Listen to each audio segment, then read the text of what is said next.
949 centimeters in feet? First of all, we need to know the value of 1 centimeter in feet.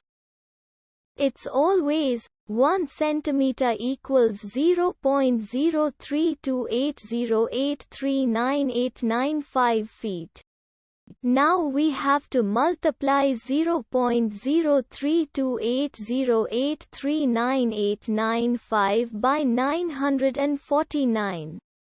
Therefore, 949 centimeters times 0.03280839895 feet equals 31.13517060355 feet.